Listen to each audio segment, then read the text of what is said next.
So who are ya? I'm Z. What's your story, Z? Shoot, I'm just from Cleveland, Ohio, and that's it. That's all you need to know. Everyone said that. How were you able to balance? Because you were doing a lot last year. How'd you balance it all? Honestly, I was moving without balance, and that's what I'm focused on now in this quiet space. Is just trying to rebalance myself and refocus because I want to go into adulthood. I mean, I'm an adult, but real adult. Adulthood a lot more healthier, a lot more prepared, a lot stronger. Because for me, I feel like the way I live in my life, this is gonna be a lot of service. It's gonna be a lot of sacrifices. But how they say you can't pour from an empty cup. So I gotta rejuvenate. I gotta find balance within me, get it kicking in life when I want to make moves. But I feel like through undergrad as a whole, there's just a lot of imbalance, a lot of self-sacrifice, a lot of just taking a toll on my health, a lot of things that I shouldn't be dealing with that I haven't dealt with. There's a lot of self-reflection. Yeah, that's what you find, and you got time to think about it. So what's the first step? The first step to getting, because a lot of people, I don't know, it takes a lot, I feel to get to that point where you can actually look back at your actions and then actually not only say something about it, but do something about it. So how did you start? I fell down. You got to fall down, you got to get back up. And I heard somebody say, I was in high school, this dude talking about life, he was like, my setback was a setup for my comeback, and that's low-key something that stuck with me. Not only is it a catchy phrase, but there's a lot of truth behind that. And so when you face against friction and you test it in life, it could just be God speaking to you, just telling you to slow down. A lot of times, I don't know, I feel like I explored my faith later in life. It was newer to me. I just got baptized when I was 16. I didn't grow up in the church or nothing like that. But for me and my interactions with faith, it's God isn't always there to just give you something sweet. God isn't always there to just give you something, a quick fix. He's not a genie. Sometimes you gotta work. Sometimes you need some stress. Sometimes you gotta build. Just like in your diet, you want dessert. Sometimes you gotta eat your veggies. It's a bitter taste in your mouth, but it's definitely making you stronger. And so you can't continue on without that. So I feel like for me, it was just falling on my A word and learning to get back up again, and just realize it made me realize there's a lot of other people that's down there too. So it's why. Was it your decision at 16? Yeah, it was my decision. For me, just in my life, my mom wasn't a person that really pressed church. We didn't go to church on Sundays. Church is in your heart, and I really felt that. I knew she was a prayerful woman, and she always wanted to do right by me and my sister.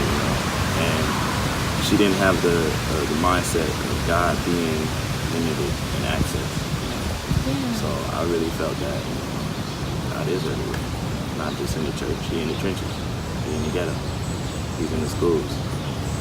He's wherever, God's wherever you need God to be. God is in you, God is in me. It's no doubt about it. So at 16, I don't know, I'm not trying to, I don't want to name drop a whole lot, but I don't even know name drop. Ted Gann, he's the founder of my school. I went to Gann Academy, and he opened up his church to the students also. If we all want to come together, I go to this church. We all come by here on Sunday. You can get baptized. So he's a football coach. So a lot of football teams and track, they went on that Sunday, and I didn't go.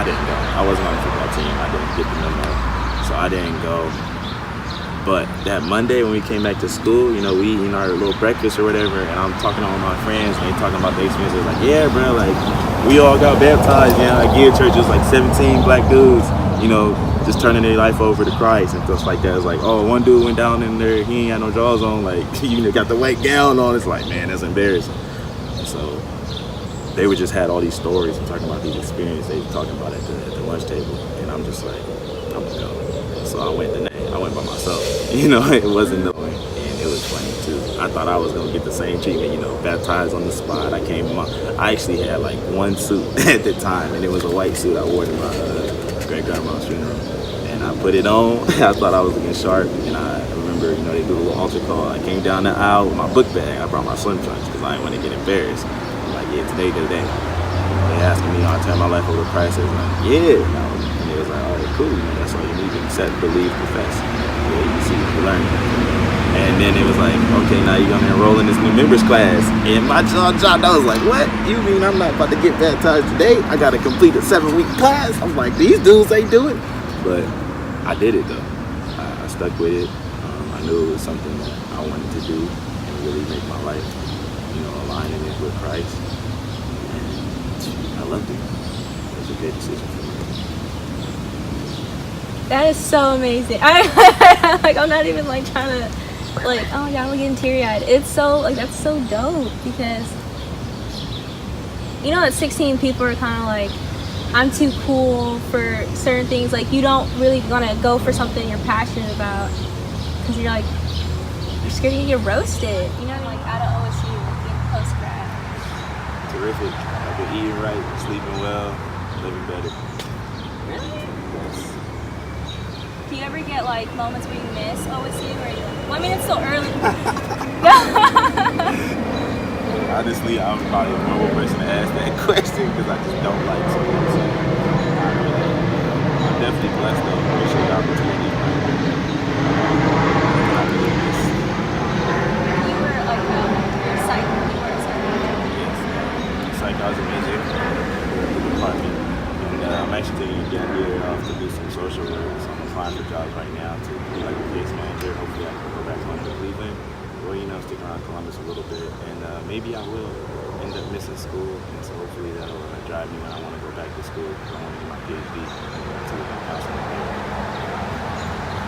Okay, so a lot of people are taking gap years. So what made you decide to do that? I just feel like coming into college, I didn't always have the best college prep, to know what I need to do and how to pursue higher education. It was something I just jumped right in, and I just didn't give up on.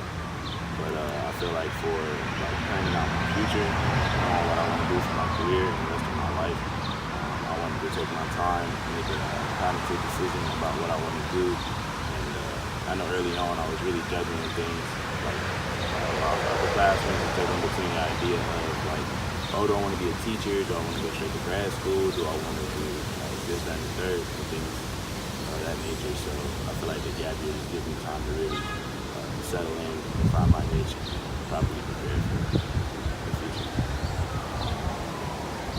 You're inspirational. For real, honestly. 'Cause I don't even know. So I feel like a lot of people, around our age, right now, just don't know what they want to do, and there's all this pressure because it's you're supposed to know what you're supposed to do because society tells you that, and it's Nah, it wasn't like that for me. I feel like we all still young, I just turned 22 years old, so I still got the rest of my life ahead of me to figure things out. I'm supposed to make decisions that's going to impact me when I hopefully make it to 67 years old. I want to make sure that they're the right ones, so I'm going to take my time with it. So, who's your biggest influence right now? I got 3. I'm going to say Jesus, my mom, and Muhammad Ali. That's an interesting. Yeah. What do they all have in common? Do they all have some similar trait? Just love for people, compassion for one another, and just appreciating the smaller things in life that people tend to look over. All 3 have had a genuine impact on me. I feel like it's just been joyful encounters to really help move me further in life. It's inspirational. I swear, off the bat. It's awesome. But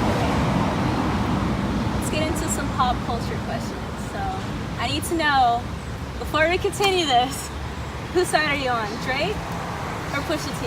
Oh my gosh. Honestly, the internet is crazy, man. Like, I just heard the Pusha T response diss track yesterday and it came out, and man, I just been scrolling through Twitter, just looking and laughing. It's hilarious. Honestly, I'm a horrible person to ask. Like, I'm not a hater. Like, at the end of the day, I want to see everybody win, but man, Pusha T was saying some real S-word stuff. And so I didn't want to, discredit that. And also, like, with Drake dissing Pusha T, I felt like it took, sometimes people swayed away from the focus that Pusha T dropped the album, and it was a great piece of work, and we really need to appreciate that and such. And so I felt like with the Drake diss, it kind of took away from that, and now it's just like battle rap with beef. But honestly, I'm just going to play Daytona and just keep it going. Just keep it pushing. But the beef is hilarious to me, honestly. Pusha gonna say some real, but Drake stands always gonna come out on top. His fan base is like LeBron's, like J. Cole, like it's just undefeated. You can't argue with those people. Drake not taking no loves, but Pusha's gonna say some real. I appreciate it. Do you think like Drake can come back from this, or how does Drake come back from this? It's gonna be hard, but that's really just what, to me, that's what battle rap, not battle rap, but just like what a diss track is. It's just like jokes, just trying to get off and rip somebody, and so it's just a back and forth. You can respond with something ignorant, you can respond with something shady, you can respond with something intelligent. There's tons of different options. Drake has 1,000,001 flows, so he's definitely gonna have a response. I don't know why it didn't come out 2 hours after the track dropped like he did with the album, but hey, it's gonna be a nice piece of work. But I feel like Pusha's ready to go to rounds with him too, so it's crazy. Do you think, like, I don't know, I'm just like hyping it up, that it could be like the next like Tupac versus Biggie type diss? No?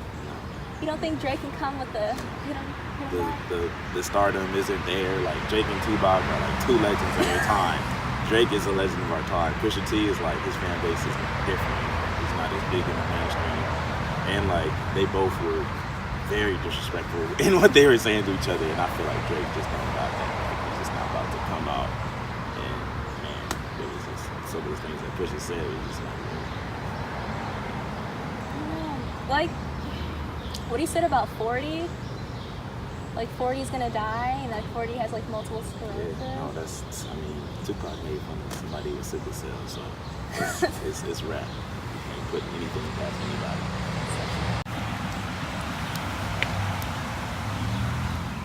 Hey, so show us what you drew. This is one of my greatest pieces of work. I actually might even put it up for bids on eBay. We're gonna check that out. This is a smiley face. Does it mean anything? Nah. I guess I draw my smiley faces different. The eyes kind of shut because that's an authentic smile. You see people cheesing a lot and their eyes look like they closed. That's it, bro. Okay. And then what's over here? What is this? Oh yeah, holla at your boy. Life outside of OSU is a struggle, so cash at me at $Hightower, the number 0 and the letter Z. If you want any contribution counts. I just ran out of bananas at the crib. I've been trying to eat right and make some smoothies, so donate some money so I can get some bananas.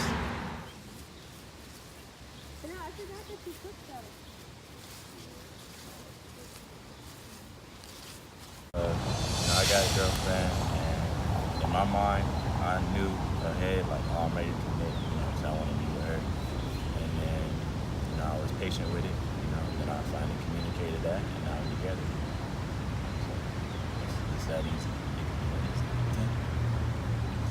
All right, that's it, really. Your take-home message. For me, it's a quote. I actually put it in my OSU email too. Hopefully I can continue having that around. It really stuck with me. I don't know who said it, but it just sounded cool. Be like the turtle, at ease in your own shell. That's it.